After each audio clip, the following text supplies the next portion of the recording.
Let's assume आप हर चीज़ सही कर रहे हो, आप हेल्दी खाना खा रहे हो, आप टाइम पर सो रहे हो, आप हर रोज एक्सरसाइज कर रहे हो, आप ज़्यादा स्ट्रेस नहीं ले रहे और आप बार बार कॉफ़ी पीकर अपने एड्रीनल ग्लैंड्स को नहीं थका रहे। बट हर चीज़ सही करने के बावजूद you still feel tired and you lack motivation. यानी आजकल जो हम बिना कुछ काम करे ही टायर्ड फील करते हैं, इसका रीज़न सिर्फ हमारी हेल्थ तक लिमिटेड नहीं होता। और तभी इस एपिसोड में हम उन 4 साइकोलॉजिकल रीजंस के बारे में बात करेंगे जो हमें हमेशा टायर्ड और एग्जॉस्टेड फील कराते हैं। नंबर 1, सेटिंग अनएक्शनेबल गोल्स, यानी ऐसे गोल सेट करना जो बहुत बड़े या फिर अभी आपसे बहुत ज़्यादा दूर हैं। तो ऐसे गोल को देखकर आपका दिमाग कैलकुलेट करता है कि ये गोल बहुत बड़ा है और ये बहुत ज़्यादा कॉम्प्लेक्स है। अगर मैं इसको पूरा करने की कोशिश करूं, अगर मैं इस पर काम करूं तो बहुत ज़्यादा एनर्जी लगने वाली है और इस बात की कोई गारंटी नहीं है कि मेरे को कोई सक्सेस मिलेगी भी। तो वो आपकी एनर्जी को वेस्ट होने से पहले ही रोक देता है, आपको टायर्ड फील करा के। यानी जो हम थकावट फील करते हैं जब भी हम अपने किसी बड़े गोल के बारे में, अपने पर्पस के बारे में या फिर किसी मुश्किल टास्क को पूरा करने की सोचते हैं, वो इसलिए ही होता है because this is our brain's energy conserving mechanism. हमने अभी टास्क को शुरू भी नहीं करा लेकिन दिमाग पहले ही कैलकुलेट करके बोल देता है कि जस्ट बिकॉज तेरे पास कोई क्लैरिटी नहीं है कि किस तरह से तू सक्सीड करेगा इस चीज़ में, तो ट्राई ही मत कर तू। लेकिन सोचो अगर इलॉन मस्क ये सोचें कि मेरे को मार्स पर जाना है और बस वो इसी गोल पर अड़े रहें without dividing that bigger goal into smaller chunks, तो वो भी अपना पर्पस खो देंगे, वो भी अपनी मोटिवेशन खो देंगे।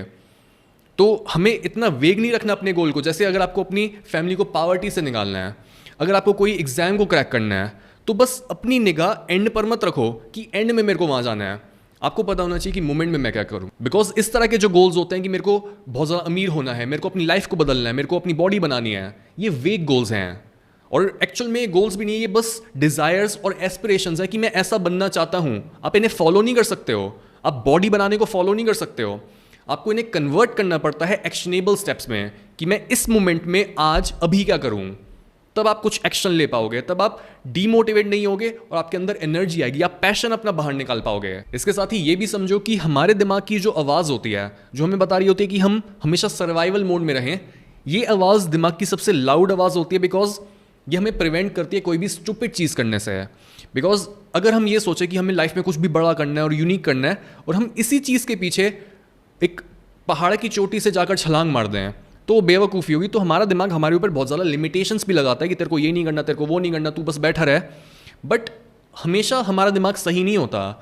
जैसे बहुत बार हमारा मन नहीं कर रहा होता जिम जाने का और वर्कआउट करने का, लेकिन हम फिर भी अपने दिमाग की इस वॉइस को डिनाई करके जिम चले जाते हैं, हम वर्कआउट करते हैं और वर्कआउट करने के बाद we feel proud of ourselves. हमें बुरा नहीं लगता, हम अच्छा फील करते हैं। और अगर आपका दिमाग आपको टायर्ड फील करा रहा है और वो आपको ये बोल रहा है कि तेरे को ये काम क्यों ही करना है, इस काम को मत कर, तेरे को ये काम नहीं करना चाहिए बिकॉज तू इस काम को शायद बीच में ही छोड़ देगा, तो आपने अपने दिमाग की एक नहीं सुननी। अगर आप इस जिंदगी में बस सर्वाइव करने नहीं आए हो, यानी आपने अपनी पूरी जिंदगी बस खाने के बारे में, पीने के बारे में, शेल्टर के बारे में, रिप्रोडक्शन के बारे में सोचते हुए वेस्ट नहीं करनी है और आपने अपनी जिंदगी में कुछ मीनिंगफुल करना है, अपनी लाइफ को टोटली जीना है, तो आपको अपने सर्वाइवल मैकेनिज्म्स के ऊपर जाना पड़ेगा। आपके दिमाग में ये सबसे जो लाउड वॉइस है, आपको इसको ओवरकम करना पड़ेगा। आपको ये देखना पड़ेगा कि अगर मैं कोई भी एक्शन लेना चाहता हूँ, अभी आप अज्यूम ये कर रहे हो कि एक्शन लेने के लिए कोई आपके दिमाग में स्विच फ्लिप होगा, कोई बटन दब जाएगा और आप एकदम से चेंज हो जाओगे, डर गायब हो जाएगा। ऐसा कभी नहीं होने वाला। अगर आप अपनी लाइफ में आगे बढ़ना चाहते हो तो आपको अपने डर की प्रेजेंस में ही आगे बढ़ना पड़ेगा। इट डजंट मैटर आप कितना मर्जी डेवलप हो चुके हो, आपके दिमाग में ये वॉइस हमेशा रहेगी कि लिमिट में रहे, ज़्यादा रिस्क मत ले, तू मर भी सकता है। बिकॉज आपके दिमाग का काम ही है कि वो आपको जिंदा रखे। आपके दिमाग का काम ये नहीं है कि वो आपको ग्रेटनेस तक, सक्सेस तक पहुंचाए। इसी वजह से इस पूरे प्रोसेस को सिंपल बनाने का तरीका यही होता है कि हम अपने बड़े गोल्स को अपने दिमाग के आगे पेश ना करें। बिकॉज बड़े बड़े गोल्स को देखकर हमारा दिमाग डर जाता है और वो हमें टायर्ड फील कराता है, वो हमें मोटिवेशन हमारी गायब कर देता है। इसलिए बेस्ट तरीका यही होता है कि आप अपने बड़े गोल्स को छोटा बना दो, उनको छोटे छोटे चंक्स में डिवाइड कर दो, ताकि आपका दिमाग उन्हें देखकर हंसे कि इतना तो मैं कर ही सकता हूं। लेकिन अभी आपने क्या करा है, आपने अपने आगे एक बहुत बड़ा पहाड़ खड़ा कर लिया है और आप बोल रहे हो कि मेरी फैमिली में इतनी जनरेशन से ये सारी प्रॉब्लम्स चलती आ रही हैं, लेकिन इन सारी प्रॉब्लम्स को दूर करने की जिम्मेदारी मेरी है। तो जैसे ही आप अपने दिमाग के आगे अपनी इस इंटेंशन को पेश करते हो, आपका दिमाग बोलता है are you sure, are you sure तेरे को ये सारी रिस्पॉन्सिबिलिटी लेनी है। तू दूसरों के ऊपर भी डाल सकता है, तू दूसरों को भी ब्लेम कर सकता है कि मेरे पेरेंट्स ऐसे थे, मेरे को कोई अपॉर्चुनिटी नहीं मिली, तो मैं कैसे इन सारी प्रॉब्लम्स को सॉल्व करूं, तुम मेरे से कैसे एक्सपेक्ट कर सकते हो कि मैं इतनी सारी रिस्पॉन्सिबिलिटीज लूं। इस तरीके से ही लोग विक्टिम बनते हैं बिकॉज वो अपने गोल को कभी भी छोटा नहीं बनाते, वो डाइजेस्टेबल नहीं बनाते हैं। वो सोचते हैं मेरा गोल इतना बड़ा, मेरा गोल इतना ज़्यादा स्ट्रांग है मेरे आगे, और मैं तो उसके आगे इतना छोटा सा हूँ। कभी भी ये नहीं करना। गोल के आगे खुद को स्ट्रांग बनाना है, उसको छोटा छोटा डिवाइड करके, उसको छोटा चंक में डिवाइड करके। और पता है बहुत से लोग जो हर दिन हर समय ही टायर्ड फील कर रहे होते हैं और उनकी लाइफ में कोई पर्पस नहीं होता, उनका रीज़न यही होता है। उनका दिमाग बोल रहा होता है कि पहले तू फिगर आउट कर ले कि तेरे को अपनी लाइफ में करना क्या है। बिकॉज अगर तू किसी भी चीज़ को पकड़कर रैंडमली बस उस पर अपनी एनर्जी वेस्ट कर रहा है तो वो टाइम वेस्ट है। तभी जो भी इंसान पर्पसलेस होता है और उसकी लाइफ में कोई मीनिंग नहीं होता, उसका दिमाग भी उसे एनर्जी देना बंद कर देता है। बिकॉज एक इंसान जो पर्पसलेस होता है, अगर उसको अनलिमिटेड एनर्जी दे दी जाए तो वो अपने आसपास के हर इंसान को, हर चीज को भी डिस्ट्रॉय कर लेगा और वो खुद को भी नुकसान पहुंचाएगा। इसलिए make sure your goals are actionable and measurable. Number 2, draining relationships. Now आप ये समझ चुके हो कि किस तरह से हमारा दिमाग हमें पहले ही टायर्ड फील करा देता है जब उसे ये लगता है कि हम कोई ऐसा काम करने वाले हैं जिसमें हमारी बहुत सी एनर्जी वेस्ट होगी। नाउ अपनी इसी अंडरस्टैंडिंग को अपने रिलेशनशिप्स पर अप्लाई करो। जैसे जब भी आपके पेरेंट्स आपके पास आते हैं और वो आपको ये बोलते हैं कि आपको उनके साथ किसी सोशल इवेंट में जाना है या फिर अपने किसी रिलेटिव से मिलना है, तब एकदम से आपको ऐसा फील होता है कि आपकी बॉडी से पूरी लाइफ निकाल ली हो किसी ने। आप एकदम से टायर्ड फील करते हो और आप उन्हें बोलते हो कि मेरे में दम नहीं है उनसे मिलने की, मेरे में दम नहीं है वहाँ पर जाने की। ये दम ना होने का मतलब यही है कि आपके ब्रेन ने कैलकुलेट कर लिया है कि उस इंसान से मिलना, उससे कुछ भी बात करना, उसको प्लीज़ करना वर्थ नहीं है। बिकॉज मे बी वो आपको उतना प्यार नहीं करते हैं, मे बी उनका और आपका रिलेशनशिप कुछ खास नहीं है, मे बी वो बहुत ज़्यादा जजमेंटल हैं। एंड इट डजेंट मैटर कि आप एक इंट्रोवर्ट हो या एक्सट्रोवर्ट, ये चीज़ हर इंसान के साथ होती है। बट एक डिफरेंट पर्सपेक्टिव से हम ये भी बोल सकते हैं कि मे बी आप यहाँ पर गलत हो और आप लोगों को गलत तरह से जज कर रहे हो। आप ये सोच रहे हो कि बस वो नेगेटिव ही हैं, बट मे बी वो सिर्फ 50% या 60% नेगेटिव है और आप फोकस कर सकते हो उनकी पॉजिटिव चीज़ों पर। बट ये चीज़ देखने के लिए कि दूसरे इंसान में कुछ पॉजिटिव भी है और वो बस हमें ड्रेन नहीं कर रहा, इस चीज़ के लिए आपके अंदर भी एक लेवल ऑफ मैच्योरिटी और एक सर्टेन लेवल ऑफ कॉन्शियसनेस होनी चाहिए। आप में ये समझ होनी चाहिए कि दुनिया में जितने भी लोग हैं वो एक सर्टेन लेवल ऑफ अंडरस्टैंडिंग पर जी रहे हैं। उन्होंने रियलिटी को बस एक हद तक ही समझा है और वो उसी हद तक आपसे इंटरेक्ट कर सकते हैं। तो अगर आपको लग रहा है कि कोई इंसान बहुत ज़्यादा ड्रेनिंग है, कोई इंसान बहुत ज़्यादा इमोशनली मैनिपुलेटिव है, या फिर किसी इंसान के साथ जब भी मैं हैंग आउट करता हूँ, जब भी मैं अपने रूम में वापस आता हूँ, तब मेरे को ऐसा लगता है कि मेरे में एनर्जी ही नहीं है कोई भी काम करने की, देन दैट्स ऑन यू। आप जिस तरह से दुनिया को देखते हो, आप अगर ये समझ नहीं पा रहे हो कि कोई इंसान इमोशनली मैनिपुलेटिव इसलिए है बिकॉज उससे पूरी ज़िंदगी उसके फादर ने या फिर मदर ने मैनिपुलेट करा था, आप ये दूरी से देख नहीं पाते हो लोगों के बिहेवियर को, तो ऑफकोर्स आप उनसे इन्फ्लुएंस हो गए। आप बोलोगे कि यार ये इंसान मेरे को ड्रेन करता है हमेशा, तो मैं इसके साथ हैंग आउट नहीं कर सकता। अगर आपको हमेशा एक कैलकुलेट करना पड़ता है कि उस इंसान से मिलने के लिए मेरे को हमेशा एक मास्क पहनना पड़ता है, मेरे को एक ऐसा इंसान बनना पड़ता है जो मैं हूँ ही नहीं, मेरे को हमेशा मुंह पर एक फेक स्माइल रखनी पड़ती है, मेरे को बहुत सोच कर बोलना पड़ता है कि मैं क्या बोलूँ क्या ना बोलूँ, तो ये उनकी प्रॉब्लम नहीं है, वो इंसान ड्रेनिंग नहीं है। जिस तरह से आप खुद को देखते हो और आपकी ये जो नीड है एक सर्टेन वे में एक्ट करने की, जो आप दूसरों को प्लीज़ करना चाहते हो, दूसरों को ऑफेंड नहीं करना चाहते हो, ये आपकी प्रॉब्लम है। आप खुद के लिए स्टैंड नहीं ले रहे हो, आप सबके आगे वो प्रेजेंट नहीं कर रहे हो जो आप एक्चुअल में हो। जैसे गांधी यूनिवर्सिटी में हमारे एक मेंबर हैं और वो यही बता रहे थे कि जब भी वो कुछ काम करने बैठते हैं तब कोई ना कोई उनकी फैमिली का मेंबर आ जाता है और उन्हें डिस्ट्रैक्ट करता है, और वो खुद के लिए स्टैंड लेने के बजाय कुछ भी बोलते ही नहीं है उन्हें, और वो अंदर ही अंदर गुस्सा अपने होते रहते हैं और वो सोचते रहते हैं कि अगर मैं इसको कुछ बोलूँ भी तो इसको समझ तो आनी है नहीं, ये तो मूर्ख है। तो यही सोचते सोचते अपनी पूरी एनर्जी लूज़ कर देते हैं और जो उन्हें काम करना होता है वो उस काम को पूरा ही नहीं कर पाते हैं। यही सेम चीज़ होती है जब आप किसी के साथ डेट पर जाते हो और डेट पर जाने के बाद आप पूरी तरह से हैप्पी नहीं होते, आप पूरी तरह से ये सोच नहीं पाते कि ये मेरे लिए कंपैटिबल है या नहीं है, आप डाउट में होते हो।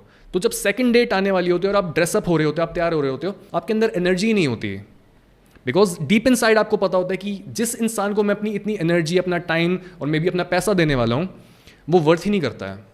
तो आपका दिमाग पहले ही आपकी सारी एनर्जी चूस लेता है कि वाई इवन बॉदर, क्यों ही जाना है डेट पे, क्यों ही इंटरेक्ट करना है दूसरों से, क्यों ही दूसरों को चेंज करने की कोशिश करनी है। सो अगर आप चाहते हो कि दूसरे लोग आपको ड्रेन ना करें, आपको ऐसा फील ना हो कि कई रिलेशनशिप्स आपके लिए बहुत ज़्यादा हैवी होते हैं, बहुत ज़्यादा टैक्सिंग होते हैं, तो खुद की साइकोलॉजी को समझो, खुद को मास्टर करो और खुद को सामने रखने से डरो मत, खुद के लिए स्टैंड लो जब भी ज़रूरत है। Number 3, you reinforce low energy. Let me tell you a secret about myself, I never feel tired, because मैं कभी भी खुद के नाम के साथ ऐसी कोई नेगेटिव चीज़ एसोसिएट ही नहीं करता कि मैं टायर्ड फील कर रहा हूँ, मेरे अंदर लो एनर्जी है, मैं आज डीमोटिवेटेड हूँ, मैं कभी ये नहीं बोलता। इवन कल ही ऐसा हुआ जिम में, जब मेरा फ्रेंड आया तब वो आते ही मेरे को बोलता है कि आज ना एनर्जी नहीं है मेरे अंदर और मेरा रेड बुल पीने का मन कर रहा है। तो मैंने उसके आगे हवाबाजी करते हुए बोला कि तेरे को पता है रेड बुल किस चीज़ से बनती है? वो बोलता है किस चीज़ से बनती है? मैंने कहा मेरे खून से। मैंने कहा इतने सारे जो तेरे को बॉडी बिल्डर्स दिख रहे हैं, तेरे को पता है इनके स्टेरॉइड्स में टेस्टोस्टेरोन कहाँ से आता है? मेरी बॉडी से। और लड़कों में कहीं ना कहीं ये चीज़ ज़्यादा होती है कि हम हवाबाजी करते हैं और हम फेंकते हैं, लेकिन इसी हवाबाजी के थ्रू, इसी चीज़ के थ्रू हम अपनी कैपेबिलिटीज़ को एक्सपैंड भी कर पाते हैं, हम स्ट्रेच कर पाते हैं खुद को, हम लिमिटेशंस को अपनी तोड़ पाते हैं। और ये चीज़ कंटेजियस भी होती है बिकॉज मेरा फ्रेंड उसी समय हंसने लग गया और वो उसमें एक्साइटमेंट बढ़ गई। जो उसके दिमाग ने कैलकुलेशन कर रखी थी कि अगर मैं इस वर्कआउट पर इतनी ज़्यादा एनर्जी वेस्ट करूंगा तो मेरे को रिजल्ट भी नहीं मिलेगा, तो मैं क्यों ही आया हूँ जिम।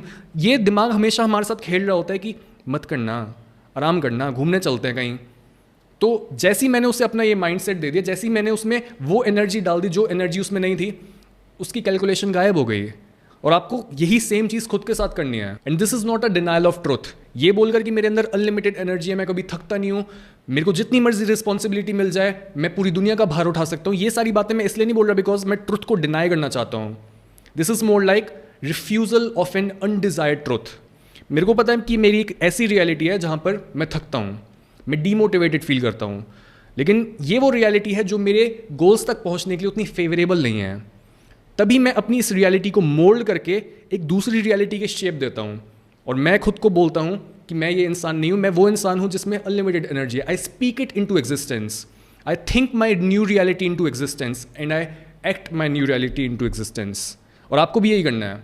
आपको खुद के साथ फालतू की चीज़ों को नहीं जोड़ना है कि मैं हकलाते हुए बोलता हूँ, मेरी फैमिली इतनी गलत जगह पर पैदा हुई, मेरी फैमिली हमेशा से पुअर थी, मेरी फैमिली में इतने सारे प्रॉब्लम्स हैं, तो मैं कभी इन प्रॉब्लम से कैसे निकल पाऊंगा, मेरी फैमिली में इतने सारे रिलेशनशिप्स टूटे हैं तो पक्का मेरा रिलेशनशिप भी टूटेगा।